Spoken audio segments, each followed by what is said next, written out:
Buenas noches, colegas.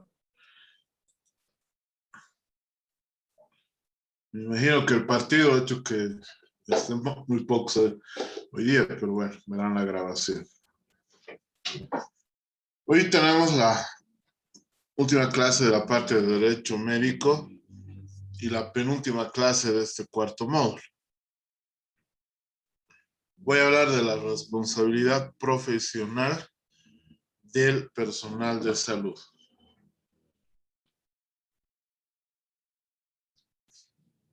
Muy bien, ahora comenzamos a hablar de la responsabilidad profesional.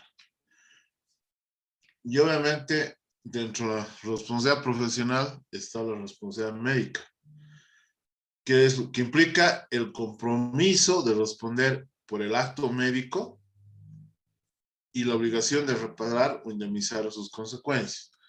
O sea, si en el acto médico el profesional eh, causó daño o perjuicio en la salud de su paciente, tiene la obligación de reparar o indemnizar las consecuencias de ese acto profesional. Vamos a ver un poco esto.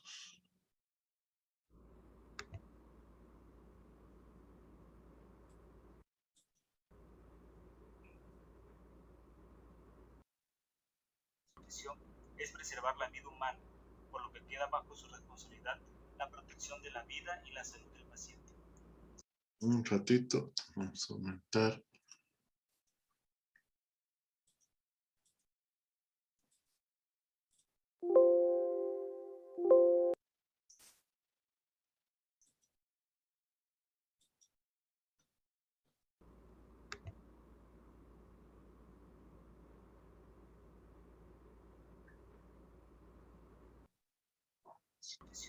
Es preservar la vida humana, por lo que queda bajo su responsabilidad la protección de la vida y la salud del paciente.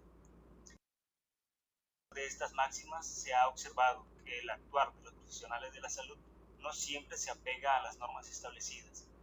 La actuación inadecuada o incorrecta por parte de estos es capaz de provocar un daño al paciente y esto se conoce como mala práctica médica. La mala práctica, resultado de acciones negativas, se encuadra en las modalidades de negligencia, imprudencia e impericia, mismas que derivan de diversos tipos de responsabilidades que pueden fincárseles a los profesionales de la salud, ya sea de tipo administrativo, civil o penal, en función del daño que ocasionó. En este sentido, este curso tiene por objeto conocer el panorama de la responsabilidad de los profesionales de la salud en México, que como se verá no se limita al actuar únicamente de los médicos como se suele comúnmente pensar, sino que es extensiva a los enfermeros, técnicos, auxiliares y practicantes, entre otros. Responsabilidad profesional médica. El número de quejas y demandas originadas por la prestación de los servicios médicos en la actualidad nos obliga a reflexionar acerca de las causas que han motivado su incremento y, sobre todo, exige particularmente de la comunidad médica y legal un conocimiento profundo sobre el tema. Los órganos impartidores de justicia se encuentran saturados con demandas o inconformidades de tipo médica. Es por ello que los profesionales de la salud tienen que conocer el marco normativo en el cual deben ejercer su profesión. Responsabilidad profesional médica como parte integral del derecho a la salud. El derecho a la salud encuentra su contenido específico por disposición expresa de la misma Constitución en atención a la reserva de ley que se encuentra contenida en su artículo 4, en las disposiciones legislativas secundarias, a las cuales corresponde reglamentar y ampliar los contenidos del derecho a la protección de la salud constitucionalmente consagrado. El artículo 4 constitucional garantiza el derecho a la salud, estableciendo lo siguiente. Artículo 4. Toda persona tiene derecho a la protección de la salud. La ley definirá las bases y modalidades para el acceso a los servicios de salud y establecerá la concurrencia de la Federación y las entidades federativas en en materia de salubridad general, conforme a lo que dispone la fracción 16 del artículo 73 de esta Constitución. Artículo 73.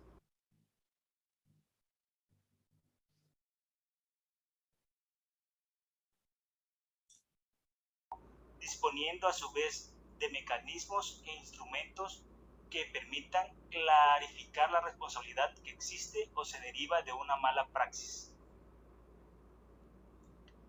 Pero, ¿qué es la responsabilidad profesional del personal de salud? Debe entenderse por responsabilidad profesional de los médicos. Es menester iniciar con el término responsabilidad. El diccionario de la lengua española ofrece diversas acepciones con relación al término responsabilidad e indica que es 1. Deuda, obligación de reparar y satisfacer por sí o por otra persona a consecuencia de un delito, de una culpa o de otra causa legal.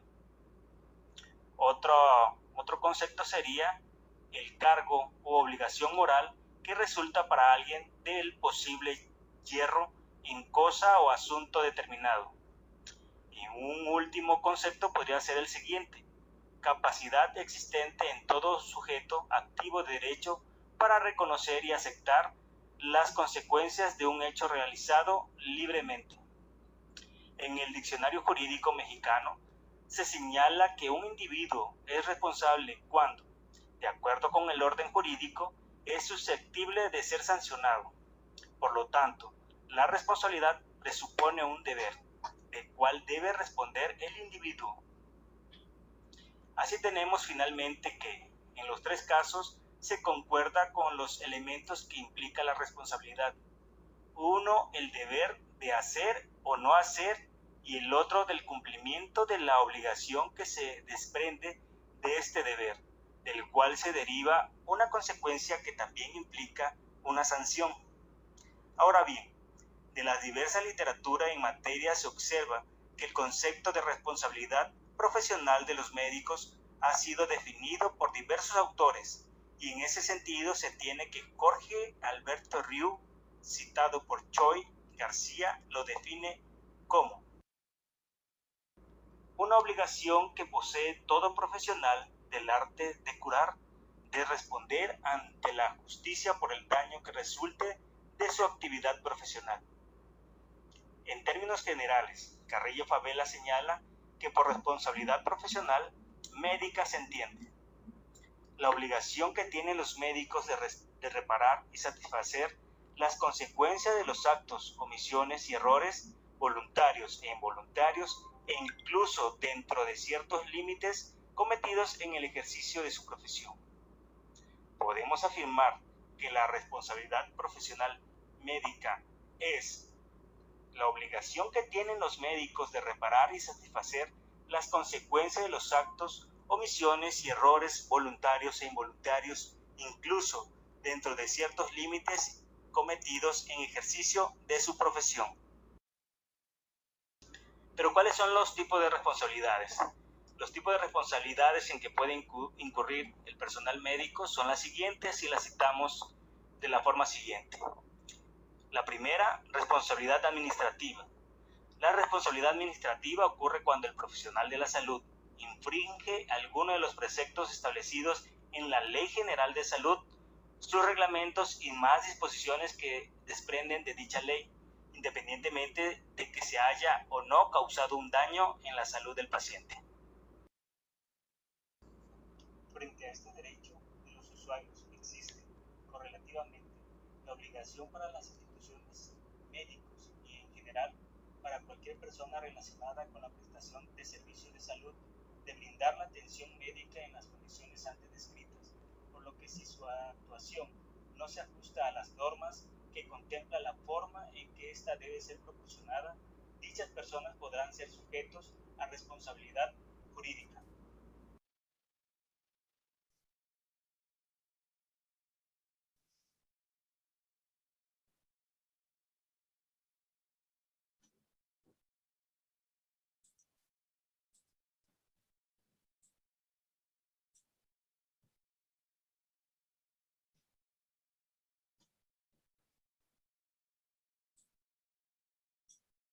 directa e inmediata de la falta de cumplimiento de la obligación o del deber jurídico del médico. En otras palabras, deberá existir una relación o nexo de causalidad entre la falta cometida, atención médica inadecuada o mala práctica, y el daño o perjuicio ocasionado, la situación patológica causada en el paciente. Ahora bien, controversia que se susciten por responsabilidad civil, existen dos vías para solucionarlas o afrontarlas. La primera es la vía jurisdiccional, a través de la cual conocerá de la controversia un juez civil de primera instancia. Mediante esta vía se demanda y exige el pago de daños y perjuicios ocasionados por la atención médica y cuyo resultado fueron los daños físicos o daño moral. La conciliación y el arbitraje. Esta se tramita por medio de la queja que se interpone ante la Comisión Estatal de Conciliación y Arbitraje Médico, la CECAMED. Pero ¿cómo es el procedimiento conciliatorio ante la Comisión Estatal de Conciliación y Arbitraje Médico? De la siguiente forma, enumerándolas del inicio hasta su final. 1. Para que se pueda iniciar el proceso de la conciliación, es necesario que el usuario de los servicios médicos o un familiar presente su inconformidad ante la CECAMED. 2. Una vez que se presenta la queja, la CECAMED procede a radicar el expediente de queja correspondiente, asignándole un número. 3. En términos del artículo 40 de la ley CECAMED, se determina si es competente para conocer del caso. 4. Se solicitan el o los expedientes clínicos que documentan la atención del paciente, elaborándose un sumario y analizando médica y jurídicamente el caso en particular. 5.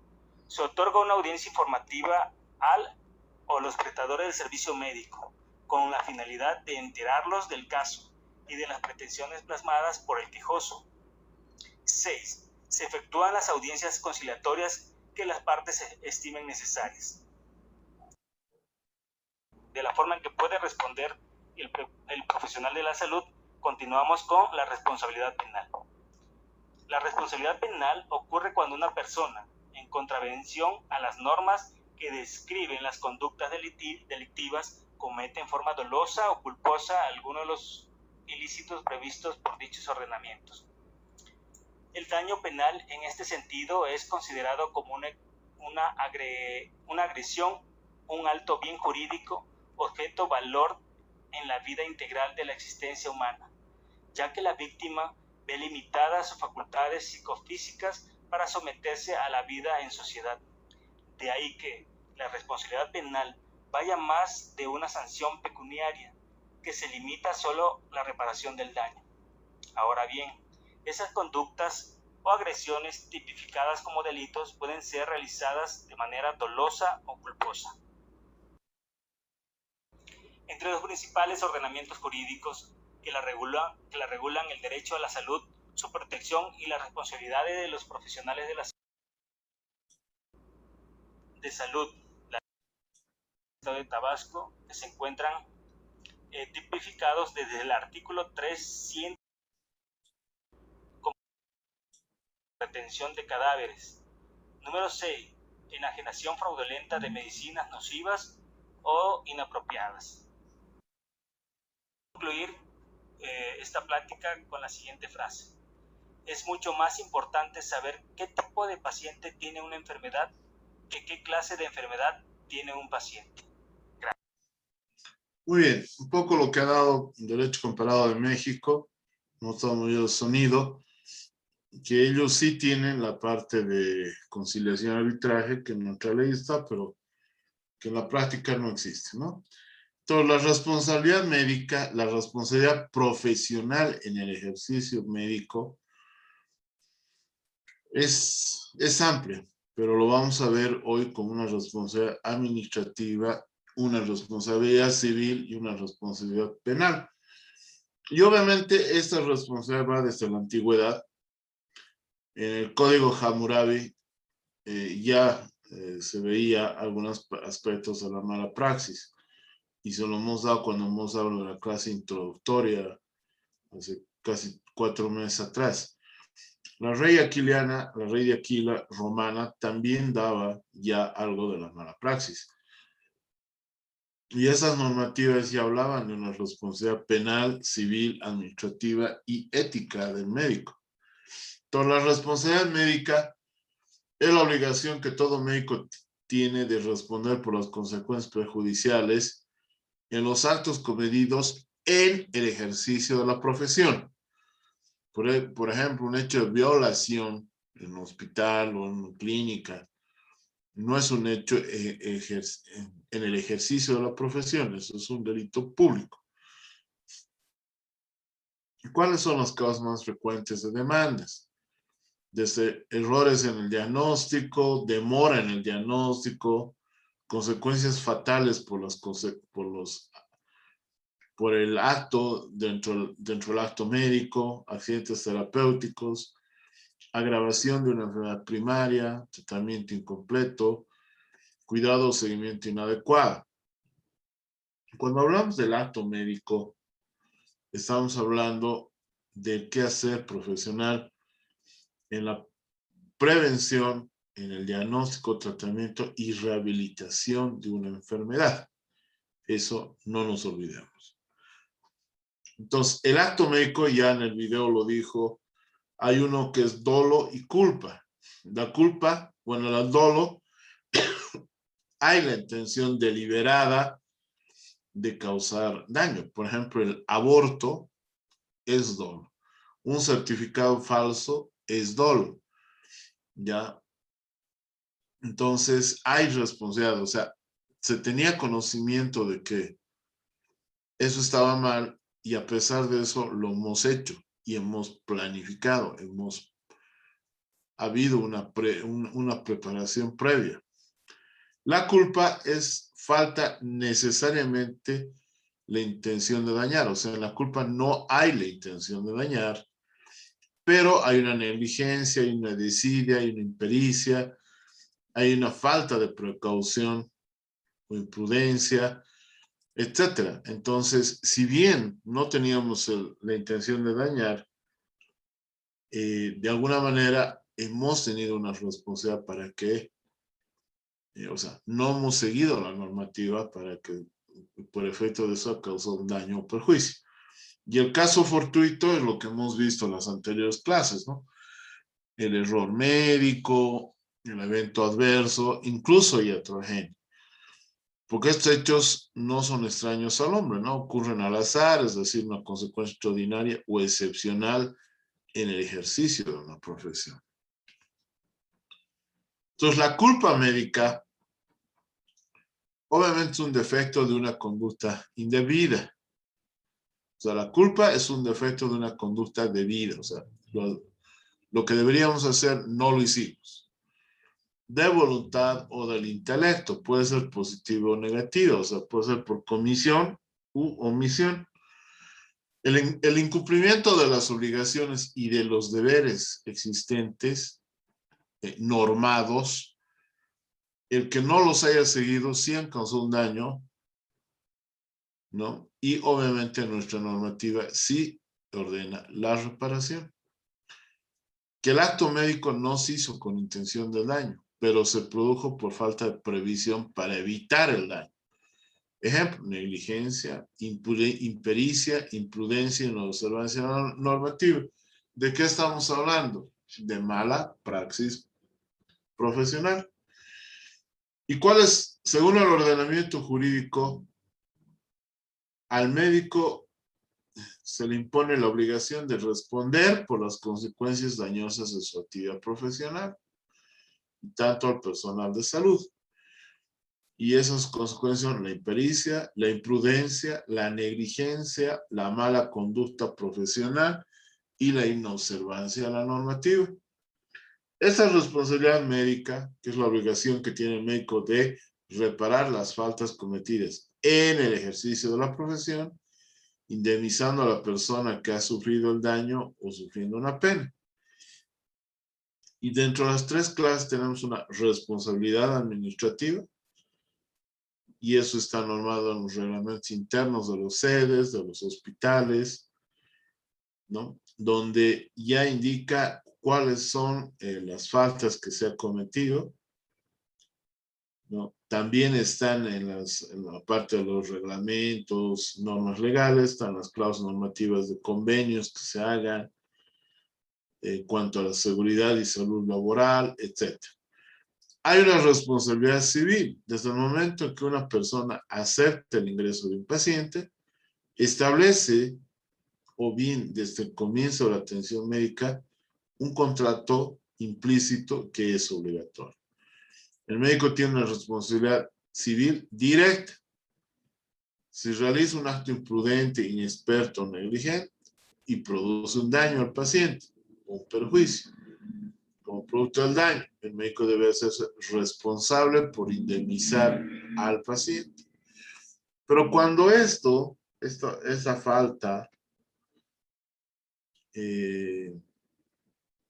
está tipificado, tiene una pena y tiene una tipicidad, estamos hablando de un delito que está tipificado en el Código Penal, lleva la responsabilidad penal.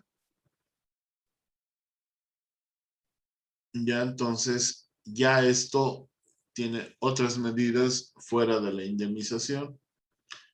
Pero la responsabilidad administrativa, este tipo de responsabilidad surge cuando el médico infringe, por ejemplo, el Código de Salud, en nuestro caso, la Ley 3131, el Código Civil, etcétera, ¿no? Donde se establece que por efecto del ejercicio de nuestra profesión hemos causado un daño a la salud de un paciente, tenemos que repararlo indemnizando.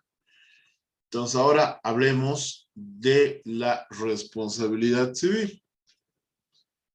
Entonces en la responsabilidad civil hay dos aspectos contractuales: cuando hay incumplimiento de obligaciones a través de un contrato, consentimiento informado, y esta extracontractual es el daño al patrimonio de otra persona con quien no existe un vínculo contractual, pero la conducta debe ser diligente, con cuidado y con prudencia.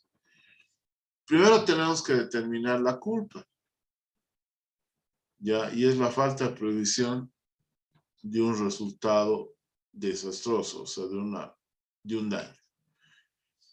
Y hay 4 elementos para hablar de una responsabilidad civil. Primero tiene que ver el hecho, o sea, la situación del daño, el acto médico, el cumplimiento y demás. De ahí hay un daño, que es la lesión de un patrimonio, el aspecto económico, pecuniario. En nuestro caso es una lesión a la salud y es un perjuicio a la salud. Entonces, si hay un hecho y hay un daño, recién hay una culpa, que puede ser un elemento subjetivo que establece la relación entre el hecho y la voluntad del presunto responsable. Y hay un nexo causal que, si bien no es el que no tiene una relación de causar daño, pero tiene relación con la causa, el hecho y el resultado dañoso. Por eso se define la responsabilidad civil como la obligación de resarcir el daño. La persona es responsable civilmente cuando está obligada a reparar un daño sufrido por otro. La responsabilidad civil supone un daño cuya víctima pide reparación. Y la responsabilidad constituye una reparación, no una sanción. Y los requisitos necesarios son que primero tiene que haber un perjuicio o daño. Tengo que haber, por mi acto profesional, haber causado un perjuicio o daño a otra persona. 2, tiene que haber una culpa y un vínculo de causalidad entre la culpa y el perjuicio ocasionado. Los modos de computar el resarcimiento son judicialmente, donde se cubre la cuantía. De acuerdo a los informes periciales, desempeña un papel considerable para establecer monto a resarcir. por convención o por cláusula penal, donde las partes contratantes establecen ya en el contrato el resarcimiento del daño. Y por la vía legal, o sea, el poder público suele, mediante eximir de indemnización o bien fijarla, siguiendo por el proceso civil. Muy bien. La responsabilidad penal, donde hay el concepto de culpa, y esta es una de las buenas definiciones del doctor Willer Castillo, amigo, un abogado chuquisaqueño, que define la culpa como la imprudencia, la impericia, la negligencia o el incumplimiento de normas que tiene como resultado la lesión o puesta en peligro del bien jurídico violentado por el deber objetivo del cuidado. Y el bien jurídico de toda sociedad, de todo país, es la vida de su población, ¿no? Entonces, por eso, que causa lesión o puesta en peligro de ese bien jurídico, la vida del paciente. Violentando, ¿qué? El deber objetivo del cuidado en el ejercicio de la profesión. Dentro de los delitos penales que nos pueden aplicar, hay el artículo 274 del Código Penal, que habla de las lesiones culposas, que culposamente causare a otro alguna de las lesiones previstas en este capítulo, será sancionado con una multa hasta de 240 días o prestación de trabajo hasta un año. 240 días por 80 bolivianos lo multiplican y eso es lo que deben pagar como un aspecto de pena. No todas las penas en el Código Penal son cárcel, ¿no? Y vamos a recordar lo que vamos a hablar en lesiones. Lesiones gravísimas. Ya. Pero no vamos a hablar de lesiones, eso era otro curso. Se sancionará con una privación de libertad de 5 a 12 años de presidio que ocasionara a otra persona una lesión que resultara en las siguientes condiciones. Una enfermedad o discapacidad psíquica, intelectual, física, sensorial o múltiple. Esto se ha cambiado, pero va a ser establecido. Daño psicológico o psiquiátricamente permanente. Debilitación permanente de la salud o pérdida total o parcial de un sentido, de un miembro, de un órgano o de una función. O que esta incapacidad permanente para el trabajo sobrepase los 90 días. Marca indeleble y deformación permanente en cualquier parte del cuerpo. Peligro inminente de perder la vida. Cuando la víctima sea un niño o adolescente, la pena será agravada en 2/3. O sea, si es 12 años, son 4 años más a máximo. Y si son 5 años, es casi 1.5 sobre los 5 años, si es un menor de edad. Las lesiones graves y leves, que tienen una privación de libertad de 3 a 6 años, la grave, es a quien de cualquier modo ocasionar a una persona con daño físico o psicológico, no comprendido en el artículo anterior, del cual se derive una incapacidad para el trabajo de 15 días hasta 90. Y obviamente será leve si la incapacidad fuere hasta 14 días. Se impondrá al autor una sanción de trabajos comunitarios de 1 a 3 años y el incumplimiento de instrucciones a la jueza o juez determinante. Si la víctima sea niño o adolescente, la pena será agravada en 2/3 más al mínimo.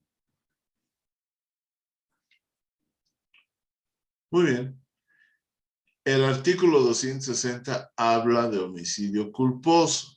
El que causare el que por culpa causare la muerte de una persona incurrirá una reclusión de 6 meses a 3 años. ¿Ya? Pero, si la muerte se produce como consecuencia de una grave violación culpable de los deberes inherentes a la profesión, oficio o cargo, la reclusión será de 1 a 5 años. Y ahí entramos. Una cosa es que por culpa, no causando, no teniendo la intención, causemos la muerte de una persona, y otra cosa que siendo médico, siendo, o sea, que al ejercer una profesión se haya causado este daño, ¿no? Obviamente, si no hay todas las demás figuras que vamos a ver, este sí lo van a incluir, que es el 154, que son el incumplimiento de deberes. Cualquier servidora o servidor público que ilegalmente omitiere, rehusare, hacer o retardare algún acto propio de sus funciones, será sancionado con una privación de libertad de 1 a 4 años. Ya, entonces, si no hay ninguna figura, les van a dar este incumplimiento de deberes. Y sí llegan a entrar 4 años. O nos pueden dar, pero bueno, también me incluye. Ahora, ¿qué otro delito? El artículo 216 es delitos contra la salud pública, que ahora es más que nunca se está dando con lo del COVID, con la gente que provoque que esas infecciones se difundan. Incurrirá una privación de libertad de 1 a 10 años. ¿En qué? En realizar cualquier acto, otro acto que de una u otra manera afecte la salud de la población. ¿Ya? Entonces, ahí está claro. El artículo 271 bis es la esterilización forzada. La persona que prive a otra de su función reproductiva de forma temporal o permanente sin su consentimiento voluntario será libre e informado o será un representante legal en caso de una persona con discapacidad intelectual severa, será sancionado con la prueba de privativa de 5 años. ¿Ya? Este es importante para ginecólogos y en primer nivel. Cuando ustedes coloquen un dispositivo intrauterino, cuando hagan el parche o métodos definitivos y no hagan firmar un consentimiento informado, puede tener una pena de libertad hasta 5 años. Porque la persona puede ir con la pareja y negarse a que ha aceptado verbalmente este método de esterilización.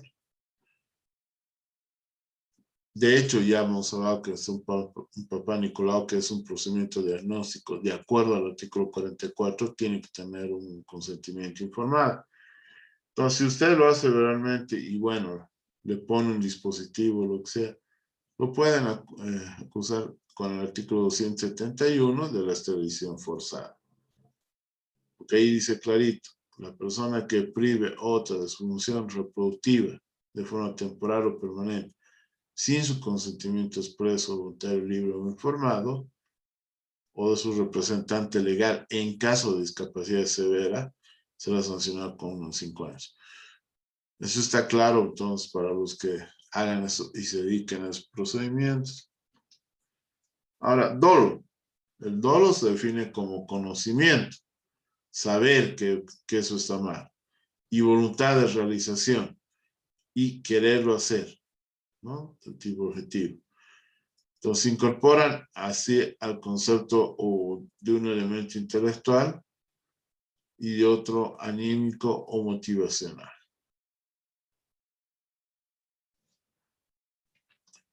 Entonces, delito médico doloso es todo acto médico de acción o omisión ejecutado de manera voluntaria y conscientemente deseado, sin importar que es una transgresión al ordenamiento público. Entonces, el artículo 14 del Código de Procedimiento habla que todo defecto, bueno, el artículo 14, perdón, del Código Penal, yo lo he aumentado el delito médico, ¿ya? Porque dice directamente el delito doloso. O sea, el artículo 14 del Código Penal habla del delito médico doloso que consistiría en toda acción u omisión voluntaria y penada por ley. Entonces, que se ejecuta por el médico cuando se encuentra ejerciendo o desempeñando su labor profesional. ¿Ya? ¿Qué tipos de delitos nos pueden dar? Dolosos. Delito de falsedad material. Dentro de esto, el artículo 201 del Código Penal. Falsedad ideológica en el certificado médico. No podemos dar certificados falsos. No podemos sustituir, quitar o reemplazar cualquier documentación dentro del expediente clínico.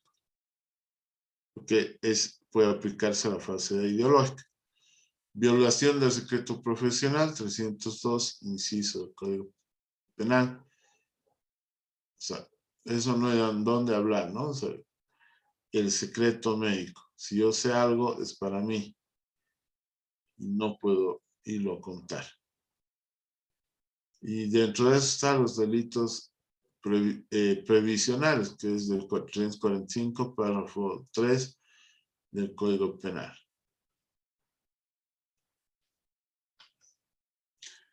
Entre el aborto, está clarito, 263, incurre en delito de aborto el facultativo que causare la muerte de un feto en el seno materno, provocare su expulsión prematura. Los abusos sexuales no entran en el ejercicio de la profesión, pero puede haber, sin recetar sustancias, drogas o estupefacientes o psicotrópicos, que tienen que estar en la lista de estas sustancias controladas dentro de la ley 913, ley de lucha contra el tráfico ilícito y sustancias controladas.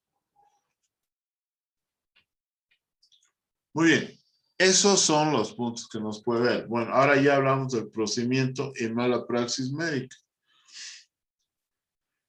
Primero, puede ir al hospital, hacer una observación, hacer un reclamo y hacer una queja. ¿Qué corresponde en ese momento? Aparte de investigar, que de acuerdo al numeral 4.6 del artículo 4 de la norma técnica de auditoría en salud, ¿no? Se aprueba que realizar una auditoría médica interna especial por el comité de auditoría, eso ya lo sabe, y que emite recomendaciones, dentro de las cuales puede hacer que se haga una auditoría médica externa. ¿Cuándo se hace una auditoría médica externa? Cuando hay una denuncia de mala praxis profesional al ministerio o al CES. Entonces, la auditoría médica externa por la ASUS, ¿no? Eso es en seguridad a corto plazo. Si es en el sistema público, está el auditoría en salud como tal. Entonces, este recurso de consideración, apelación, recomendación y los procesos disciplinarios o posiblemente se tenga que recomendar que todo este hecho de investigación sea enviado al Ministerio Público. Ya en el Ministerio Público se acepta la denuncia o querella, se aplica ya el Código de Procedimiento Penal, ¿no? Se hace actos investigativos, declaraciones, copias, informes de auditorías, médico-forense, etc. Entonces, para Y ahora, ¿qué se hace aquí ya dejando de ser auditoría? Se hace una pericia médica o pericia médico-legal, que es realizada por los peritos del IDIF. O sea, ya. Ahora, una vez que se han encontrado elementos de convicción, se ve otra vez y se hace la posible imputación formal. ¿Qué significa hacer una imputación formal por parte del fiscal? Automáticamente se limita el derecho a la libertad. ¿Ya? Hay una limitación del derecho de propiedad, hay una anotación preventiva de sus naciones, secuestros, etc. O sea, aquí hay la libertad o sea, ya hay la limitación del derecho a propiedad, todo lo que tienes es anotado preventivamente, puedes tener arraigo, puedes presentarte o finalmente aplicar la detención preventiva. Cuando si los elementos de convicción ha llegado que cuando hay los elementos de convicción durante la fase de investigación, se postula una acusación. Se pide juicio oral o público con costos y gastos para la parte que esté dando, ¿no? Condena, privación de libertad y publicidad, caso de relevancia social, pérdida de la responsabilidad de la función pública, porque si ustedes ya tienen antecedentes penales, pierden automáticamente la responsabilidad de la función pública y pago de la responsabilidad civil. Ese pequeño video. Fui sometida a una cirugía de abdominoplastía, una lipo con una abdominoplastía,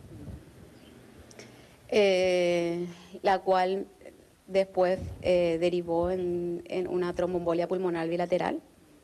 Fui ingresada en terapia intensiva en el sanatorio americano por el tromboembolismo pulmonar bilateral. Después de eso me trasladaron al IPS. Estuve en el sanatorio americano estuve 3 días, en el IPS estuve 5 días más. Después pasó ya el tema de la tromboembolia pulmonar. Fui dada de alta. Antes que sigas contando, Celia, ¿me puedes mostrar nuevamente? Celia, te voy a pedir que te pares un ratito, porque ella nos va a mostrar, Juan Carlos, de qué manera ella quedó. Así quedaste, Celia, después de esta. Sí, mi cuerpo habla. Las secuelas que yo tengo son irreversibles. Todo lo que estoy pasando y lo que ya pasé, para que estoy denunciando para que ninguna otra mujer, madre de familia, tenga que pasar por todo lo que yo pasé, por todo esto. Porque después del hecho de que tuve la tromboembolia, fui dada de alta, que la tromboembolia, las grasitas fueron migrando a los pulmones. O sea que tus pulmones estaban con grasa, ¿verdad? Las arterias de mis pulmones estaban tapaditas y corrió peligro mi vida, porque es algo muy grave lo que me pasó. ¿Cuántos días estuviste en terapia intensiva? 8 días. Y a vos te pintaron la película como que, bueno, hoy te hacías la cirugía y al día siguiente ya estabas de alta. Al día siguiente, sí, porque cuando al día siguiente me ayudaron a caminar, yo no podía. Bueno, yo presenté dificultad respiratoria. Yo me operé el 24, mi cirugía duró 8 horas. Salí aproximadamente a las 22 horas. De ahí, a la madrugada ya sentí dificultad respiratoria. Después de esto, fue que me fui ingresada a terapia y todo eso. Bueno, esa parte ya pasó la primera pesadilla. Fui dada de alta, seguía yo yéndome al médico cirujano, Alexis Gallagher, era el médico que me operó, que hoy día está imputado. Después de eso, mi abdomen necrosó, volví. Él me hacía las curaciones con suero fisiológico, me ponía una pomadita colagenasa y unos granulantes.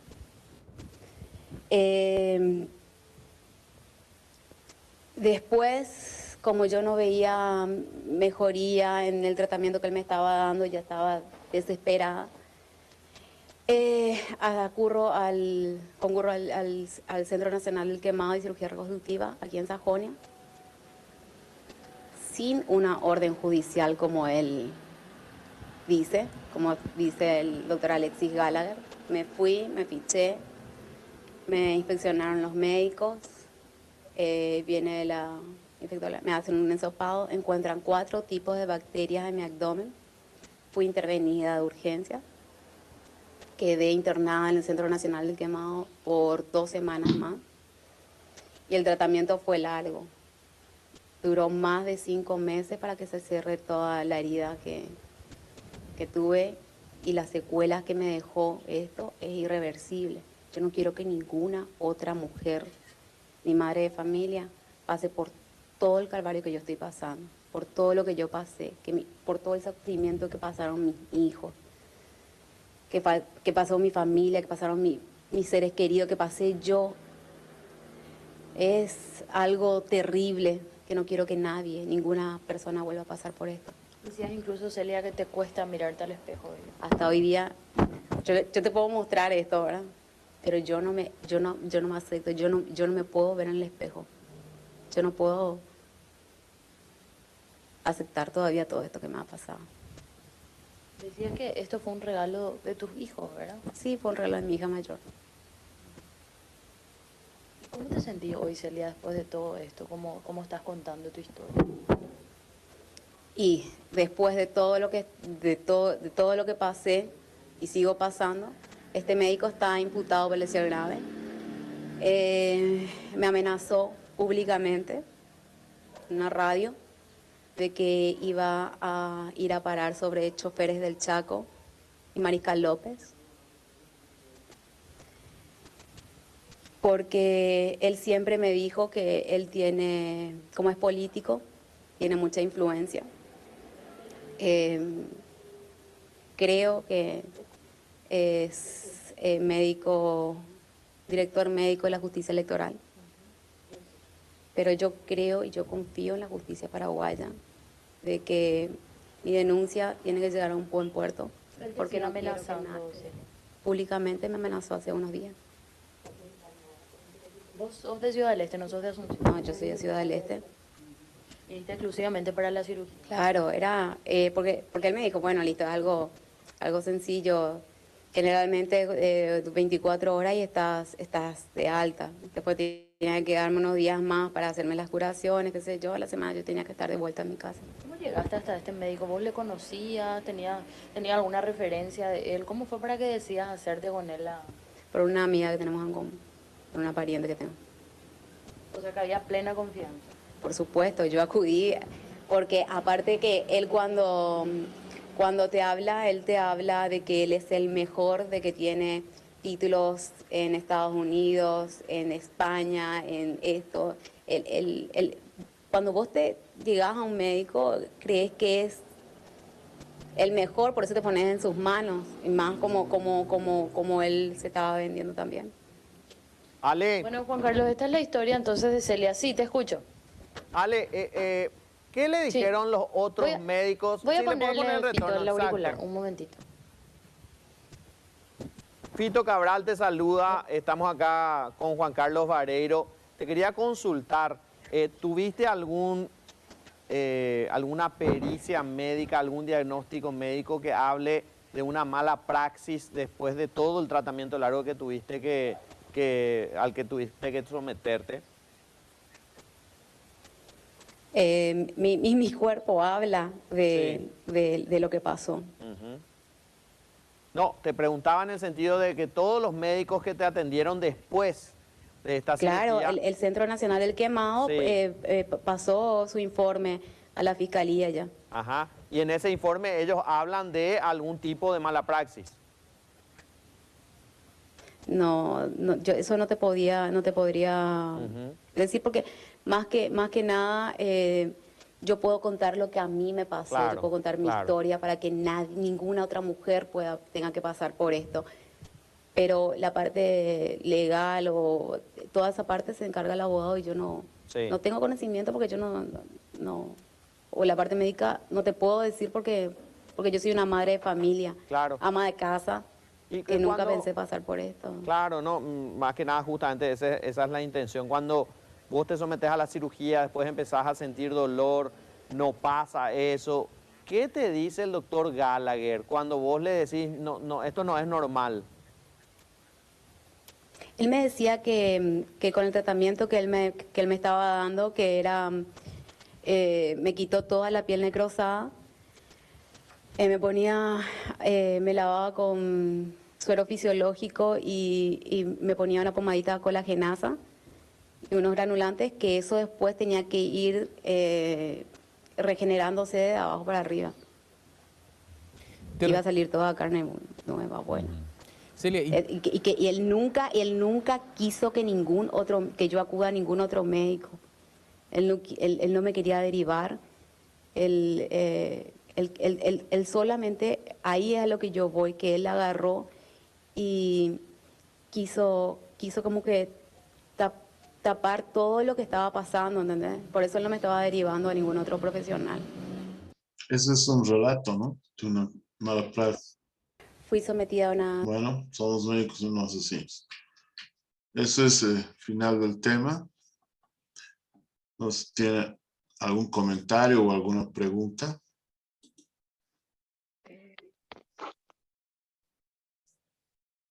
Claudia. Doctor, Sí. justo escuchando el relato de la señora, justo qué casualidad, Alex Gallagher era mi compañero en la universidad. Él está en el Paraguay.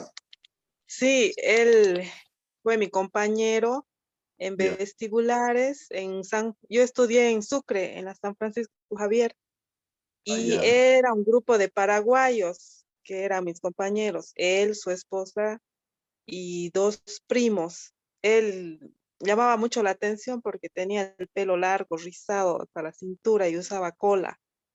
Ya. Y, y ahora que escucho su nombre y todo eso. Y después fue mi compañero hasta quinto y de ahí se fue al Paraguay con su esposa, que era Brenda Nissen, y sus dos primos. Y después yo ya le perdí ya no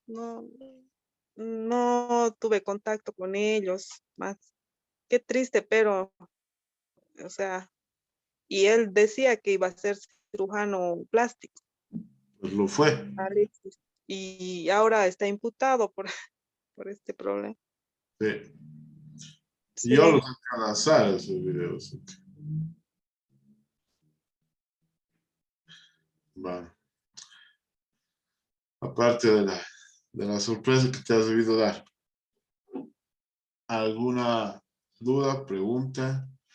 Es lo que básicamente, es lo máximo, lo peor que nos puede pasar, pero realmente es muy desgastante entre un sistema de juicio. Ya hemos visto en todo el curso y hemos visto conciliación y arbitraje, pero que lamentablemente en nuestro medio es un saludo a la bandera, ¿no? Entonces, caso que de auditoría va directamente al Ministerio Público y va a juicio. Y pierden todos, porque es desgastante para el paciente, para el médico. Yo creo que es mucho estrés. Y a veces no llega a nada, pero son 10 años de juicio que te perdiste todo, ¿no? ¿Alguna cuestión? Con esto estaríamos, Melissa. Doctor, buenas noches. ¿Cómo está? Buenas noches. En realidad quería quería comentar una anécdota que había sucedido en mi familia. Antes que yo naciera, mis papás acudieron a unos médicos acá porque mi mamá tuvo un desmayo. Y le hicieron un electrocardiograma y le habían indicado de que tenía un Chagas avanzado, que prácticamente eran pocos meses que le quedaban de vida y que su muerte iba a ser súbita. En cualquier momento podría desvanecerse y morir. Mi mami estaba por empezar a querer entrar a trabajar, a estudiar en la universidad. Ella es profesora ahora, bueno, ella es jubilada. Y comentan y dicen, ¿no? Cómo ha sido tan traumante esto en su vida matrimonial, personal. Porque mi hermana estaba con ellos, mi mamá pensaba y decía que va a ser de mi hija. Y vivía con ese temor todos los días. Acudieron a Cochabamba, fueron a una clínica porque una cuñada de mi mami le dijo, no, tenemos que hacer algo, veamos qué hacer. Y en Cochabamba le indican que tenían que hacer varios estudios y le diagnosticaron de que tenía una lesión a nivel del cerebral y que eso le causaba los desmayos, que no nada tenía que ver con el corazón ni nada, y que simplemente tenía que ser medicada. De por vida sí, pero que era controlable. Mi papá, de la pura rabia, que es normal, son dos hermanos, por ética no voy a decir sus nombres, y los fue a agarrar a puñetes. Carolina, su micrófono puede silenciar. Sigue, Melis. Y papi, bueno, fue a agarrar a los dos hermanos y los golpeó y los agarró a puñetes porque no podía creer de tal manera como podía influir una simple información y dañar a nivel familiar tanto tiempo. Sí, fueron creo que 2 o 3 meses que habían estado así. Y bueno, lo dejaron así.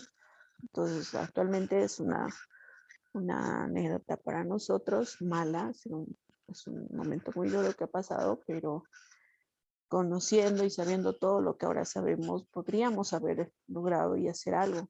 Sin embargo, los tiempos y la situación en la cual actualmente inclusive nos encontramos, la parte social, el miedo, tantas cosas, nos limitan hasta la fecha, creo, muchas personas a hacer este tipo de denuncias que son dañinas, ¿no? Para uno, y que por miedo a que vayan, se quejen o se enojen, inclusive el mismo médico, se quedan callados. Entonces, son cosas muy, muy duras que se viven y que se han debido vivir durante mucho, mucho tiempo y se sigue viviendo en la actualidad. Eso lo has vivido como paciente. Correcto. De paciente. Entonces, eso es bueno acordarse cuando somos médicos, ¿no? He visto, Amanda, creo que tienes alguna pregunta. Amanda Chávez está levantando la mano. Es por chat, ¿no? Por chat no hay nada. ¿Quién más tiene una pregunta? Pues Amanda levantó la manito, pero creo que no debe por preguntar.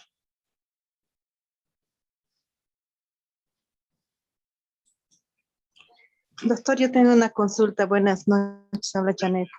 Sí, Janet, dígame. Doctor, en su experiencia de estos casos de demandas por negligencia, mala praxis, ¿existen así profesionales médicos que cumplen esta pena, doctor, en los regímenes penitenciarios?